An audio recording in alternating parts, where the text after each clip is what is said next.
अगदी बिस्किटासारखे बघा शंकरपाळे झालेले आहेत. शंकरपाळे बनवताना बऱ्याच वेळा आपल्याला साखरेचं, पाण्याचं प्रमाण किंवा कशा प्रमाणामध्ये त्याच्यात मोहन टाकावं हे आपल्याला कळत नाही. अचूक प्रमाणासाठी व्हिडिओ शेवटपर्यंत नक्की बघा.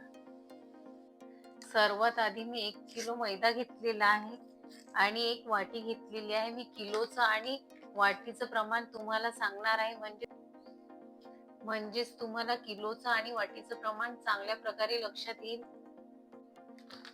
हा 1 किलो मैदा आपल्याला वाटीने छान प्रकारे चाळून घ्यायचा आहे आणि वाटीने मोजून घ्यायचा आहे. हा 1 किलो मैदा आपल्याला. तुमच्याकडे अशी वाटी असेलच आणि हा सर्व मैदा आपल्याला असा चाळून घ्यायचा आहे. सर्व मैदा मी छान प्रकारे असा चाळून घेणार आहे.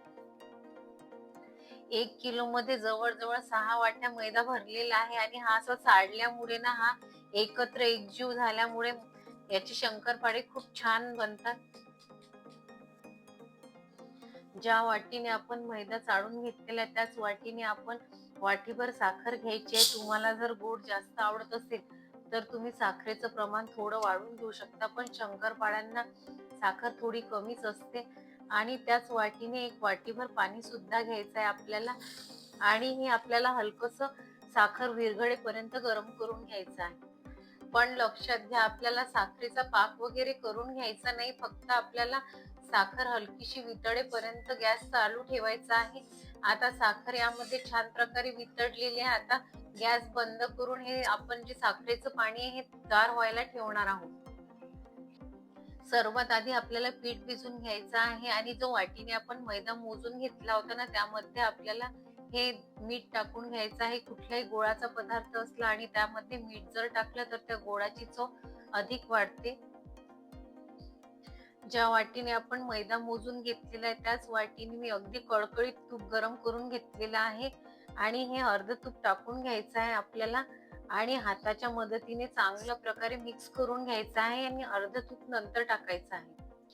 तूप आपल्याला चांगल्या प्रकारे कळकळीत करूनच गरम करूनच टाकायचं आहे. जर तुम्ही घट्टसर तूप यामध्ये टाकलं तर तुपाचं प्रमाण वाढू शकते आणि शंकरपाळे बिघडू शकतात. आणि असं दोन्ही हाताच्या मदतीने अशा प्रकारे चांगल्या प्रकारे एकजीव करून आपल्याला चांगलं हे तूप यामध्ये मळून घ्यायचं आहे. तूप या पिठामध्ये आपल्याला सर्व मिक्स करून घ्यायचं आहे तूप चांगल्या प्रकारे आणि उरलेलं तूप सुद्धा मी यामध्ये टाकून घेणार आहे आणि चांगलं हे तूप या मैद्यामध्ये मिक्स करून घेणार आहे. याने आपले शंकरपाळे छान प्रकारे अशा प्रकारे छान जोपर्यंत याची अशी मूठ वळवल्या जात नाही तोपर्यंत छान प्रकारे आपल्याला मिक्स करून घ्यायचं आहे या मैद्यामध्ये हे तूप.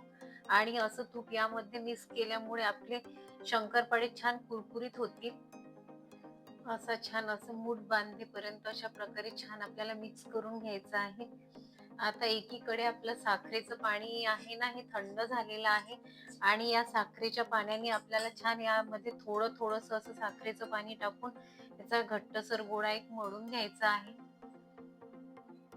पीठ मळताना एवढं साखरेचं पाणी राहिलेलं आहे, एवढ्या पाण्यामध्येच आपल्याला हे पीठ छान प्रकारे मळून घ्यायचं आहे. वरून पाणी वापरायचं नाहीये आपल्याला. पीठ मळताना जर गोळा हा पिठाचा घट्टसर वाटत असेल तर यामध्ये 4 ते 5 चम्मच तुम्ही दूध टाकून घेऊ शकता आणि दुधाने हा गोळा जो आहे ना छान असा मऊसूत वळला जाईल. मी थोडंसं 3 ते 4 चम्मच यामध्ये दूध टाकून घेत आहे आणि चांगल्या प्रकारे हा गोळा वळून घेत आहे. बघा या पिठाचा आता छान मस्त घट्टसर गोळा तयार झालेला आहे. आता या गोळ्याची मोठी अशी पारी आपल्याला काढून घ्यायची आहे आणि छान प्रकारे असा गोळा आपल्याला असा गोल छान प्रकारे असा वळून घ्यायचा आहे हातावर. मस्त असा गोळा करून घ्यायचा आहे आणि हा गोळा छान प्रकारे आपल्याला लाटून घ्यायचा आहे. सर्व बाजूने एकसारखा हा गोळा लाटून घ्यायचा आहे आपल्याला. पोळी छान लाटून झाली की आपल्याला एका बाजूने अशी दुम्मळ मारून घ्यायची आहे आणि दुसऱ्या बाजूने सुद्धा अशी दुम्मळ मारून घ्यायची आहे आणि अशा प्रकारे या साईडने दुम्मळ मारून घ्यायची आहे आणि अशा प्रकारे दुम्मळ मारून घ्यायची आहे आपल्याला. मस्त असा गोळा करून घ्यायचा आहे आणि हा गोळा छान प्रकारे आपल्याला लाटून घ्यायचा आहे. सर्व बाजूने एकसारखा हा गोळा लाटून घ्यायचा आहे आपल्याला. आणि इथे आपल्याला याची छान प्रकारे अशी जाड पोळी लाटून घ्यायची आहे. पोळी जाडच ठेवायची आहे, जास्त पातळ करून घ्यायची नाही आहे. पोळी जर जाड असली याची तर शंकरपाळे छान जाड येतात आणि लेअर खूप छान येतात शंकरपाळ्याला. तर आता ही छान प्रकारे मस्त पोळी लाटून घेणार आहे. अशा प्रकारे मस्त जाडसर पोळी लाटून घेतलेली आहे.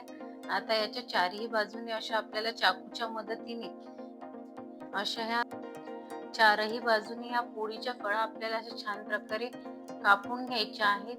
त्यामुळे या पोळीला छान प्रकारे असा चौकोनी आकार येईल. आता या सरळ पट्ट्या आपल्याला चाकूच्या मदतीने अशा छान प्रकारे अशा कापून घ्यायच्या आहेत. त्यामुळे छान प्रकारे आपल्या शंकरपाळ्याला छान असा आकार येईल. तुम्हाला हवा असेल लहान मोठा आकार तुम्ही देऊ शकता. तुम्हाला जर शंकरपाळे छोट्या साईज मध्ये पाहिजे असतील तर तुम्ही छोटे शंकरपाळे सुद्धा करून घेऊ शकता. आणि दुसऱ्या बाजूने सुद्धा आपल्याला अशा प्रकारे मस्त शंकरपाळे पाळून घ्यायचे आहेत. हे बघा, एवढे जाड शंकरपाळे आपले कापले गेलेले आहेत. हे शंकरपाळे आता लगेचच आपण एक प्लेट मध्ये काढून घेऊयात आणि तळून घेऊयात. मंद आचेवर तेल तापवायला ठेवलं होतं. आता हा थोडासा तुकडा आपण यामध्ये टाकून बघूया आणि आपल्याला लक्षात येईल की बघा छान प्रकारे मस्त तेल असं झालेलं आहे. शंकरपाळे तेलामध्ये टाकताना आपल्या अंगावर तेल उडू नये यासाठी अशा प्रकारे अलगद आपल्याला शंकरपाळे असे या झाऱ्यामध्ये घ्यायचे आहेत आणि टाकायचे आहे. गॅस मंदच आहे आणि अशा प्रकारे शंकरपाळे मस्त टाकून घ्यायचे आहेत. शंकरपाळ्यांना बघा मस्त अशी लेअर आलेली आहे. छान प्रकारे टप्प फुगलेले आहेत शंकरपाळे. छान लेअर आलेली आहे शंकरपाळ्यांना. मंद आचेवर शंकरपाळे तळून जवळजवळ 3 मिनिट झालेले आहेत. आता हे शंकरपाळे मस्त आपण बाहेर काढून घेऊयात. या दिवाळीला मी सांगितलेल्या पद्धतीने तुम्ही नक्की शंकरपाळे करा आणि मला कमेंट्स मध्ये नक्की सांगा शंकरपाळे कसे झाले तर. तुम्हाला जर माझे व्हिडिओ रेसिपीज आवडत असतील तर लाईक, शेअर आणि सबस्क्राईब करा. भेटूया एक नवीन अशाच रेसिपी सोबत. बाय.